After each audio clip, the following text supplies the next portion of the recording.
Salut à tous. Alors pour vous dire que je suis en train de préparer une vidéo complète sur la saga Sniper.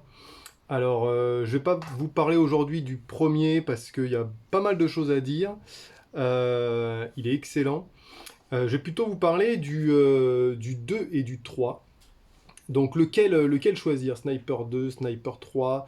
En tout cas vous avez du Tom Béranger à fond la caisse. Euh, Au niveau plaisir, qualité, etc., je les mets vraiment sur le même pied d'égalité, alors qu'ils sont assez différents quand même.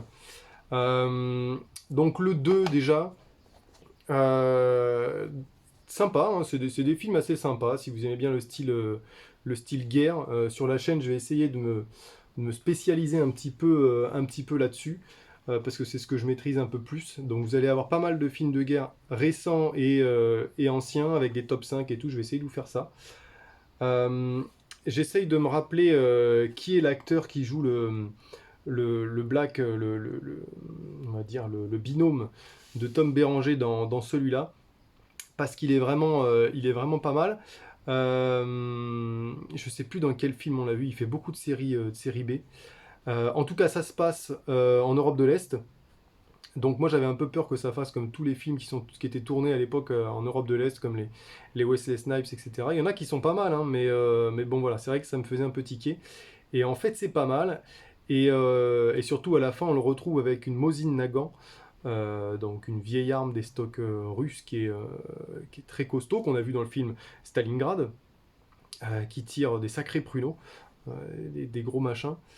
Donc c'est pas mal, il y a des très bonnes explosions réalistes, surtout vers le début, puisqu'il va se retrouver en tôle là, le Black, et Tom Béranger va venir l'aider à s'évader, etc. Enfin, il y a tout un truc comme ça, donc c'est plutôt pas mal.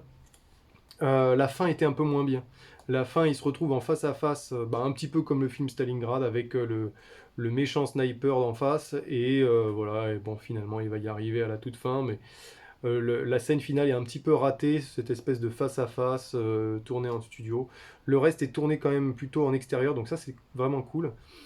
Enfin, je vous dis une bêtise, à la fin, je crois pas que ce soit tourné en studio, mais c'est très limité au niveau secteur, donc voilà, c'était pas. La fin m'a un peu déçu, sinon le film dans l'ensemble est assez sympa et assez agréable à regarder. Le rythme est assez soutenu, donc ça c'est cool. Et le Sniper numéro 3, alors là on change complètement de secteur, de quartier, puisque c'est censé se passer au Vietnam. Alors, de ce que j'ai pu voir, c'est plutôt bien maquillé, mais j'ai l'impression que ça a été plutôt tourné en Thaïlande. Parce qu'on voit une plaque à un moment, il faudrait faire un arrêt sur image, mais il me semble avoir vu passer des plaques thaïlandaises et puis des écriteaux en thaïlandais. En revanche, à la toute fin, ça c'est pas mal, il reprend le principe des tunnels.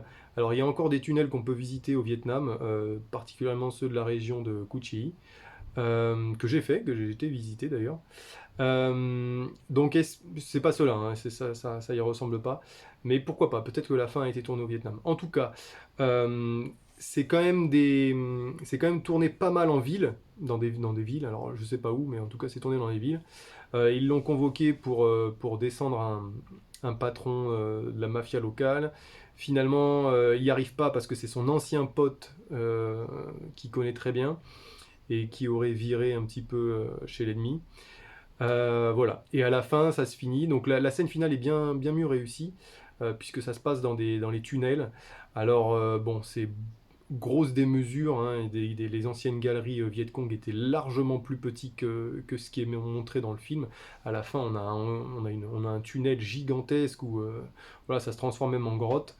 Mais sur le principe, c'est pas mal. Des décors beaucoup très naturels, surtout vers la fin, où il se retrouve vraiment dans la jungle pour aller choper le grand méchant. Le début, voilà, va être beaucoup plus dans la ville, mais c'est plutôt pas mal. Il y a des phrases cultes plutôt sympas à l'intérieur. Alors, je les ai plus en tête, mais voilà. Donc il m'a plutôt bien capté. Donc voilà, au final, je reste quand même sur un même pied d'égalité, j'ai envie de dire. une légère préférence pour celui-là, mais il fait un peu plus téléfilm. Celui-là fait un peu plus film dans sa réalisation, je trouve. Donc voilà, après à vous de faire votre choix. Mais si vous aimez bien le 1, franchement, les deux autres vont vous plaire.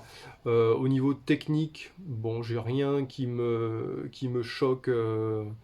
Là, dans celui-là, il y a une grosse scène de gunfight au début, là, où il rate son pote, là, qui est assez pas mal, qui est assez sympa. Il y a deux, trois trucs à dire si on rentre dans les détails, mais voilà, il me faudrait des arrêts sur image et tout. Mais voilà, dans l'ensemble, en tout cas, je vous les conseille. Je vais, alors c'est pas pour tout de suite, mais je vais essayer de vous faire la saga complète hein, des films Sniper. Donc on aura le temps d'en discuter et peut-être autour d'un live, je sais pas encore. Donc voilà, je vous dis à très bientôt.